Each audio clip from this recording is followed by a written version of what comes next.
We're here in Hollywood for the Landman early preview.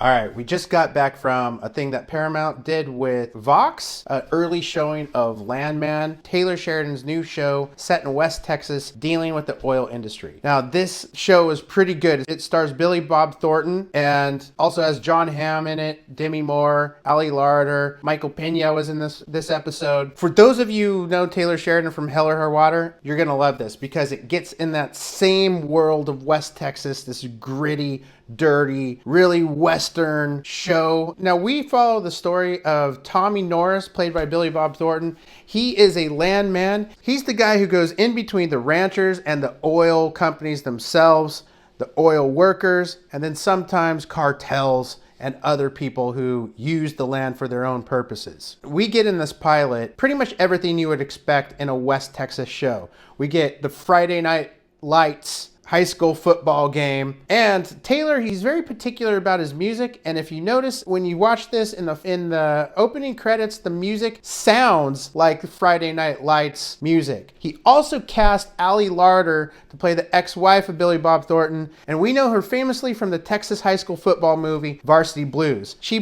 picks up right off where that character would be today, playing a mom of a high schooler, played by Michelle Randolph, who somehow keeps getting these gigs. I'm not sure how. She's not the greatest actress. She looks like a typical Orange County, California girl, not a West Texas girl. She's also in 1923.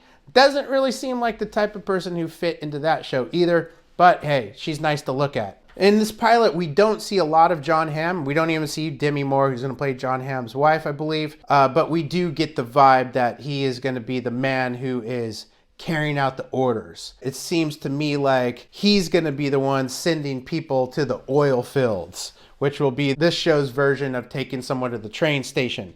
And I'm sure Billy Bob Thornton is going to be the rip of this show for all of you Yellowstone fans. And for those of you who already do subscribe, you've seen me do tier rankings before. We're going to do a Taylor Sheridan pilot tier ranking with this now. I'm going to replace the traditional tier, the letter system, and create my own where it's legendary, great, good, okay. Let's go down the list. Yellowstone, legendary tier. And as those of you who are caught up to date, we just started the second part of season 5. Awesome. Gonna remain legendary. From there, 1883, also legendary. So those two shows already at the top. Taylor's already reached the Paramount of television writing. 1923, I'm gonna put at the great level. Harrison Ford didn't seem like he was actually a good fit for that, although he seems like he would. Something was off. Also, Michelle Randolph, again in that show, not so great. Tulsa King, pretty good. There's a lot of Stallone in there. I imagine Stallone and Sheridan go back and forth with the writing and throwing out ideas. It's very Sylvester Stallone. I feel like I'm watching Rocky if he wasn't a boxer and decided to be a gangster instead and move west. Lioness, pretty good. Some of the casting I have some problems with, but I know a little bit about that world as well and it's fairly realistic, so good level. Now the two that I have it okay, one is the pilot for Mayor of Kingstown. And mind you, I'm only ranking the pilots here. So Yellowstone, you have that great setup. 1883, you have an amazing setup for the show. 1923, pretty good setup.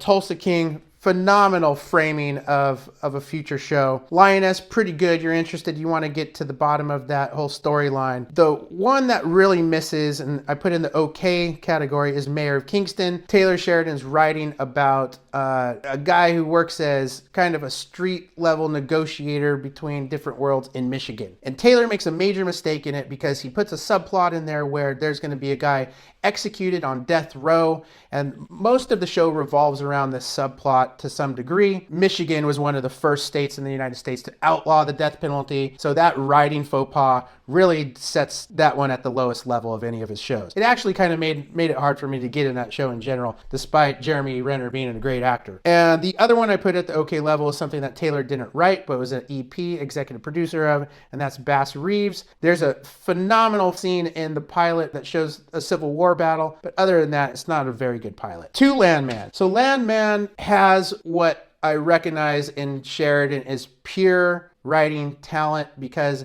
not only does he hit the classic cliche of what good writers do is writing what you know, he takes that to the master level of writing, which is write what only you can write. And that's why he's a great screenwriter, is because he hits that note, and he's done it with Yellowstone. He's done it with the other Yellowstone verse, 1883 and 1923. He did it with Hell or High Water. He did it with Sicario, and he's done that with Landman. I put this at the great level because it hits the same raw natural talent that he does with all of those. Certainly gives off Hell or High Water vibes.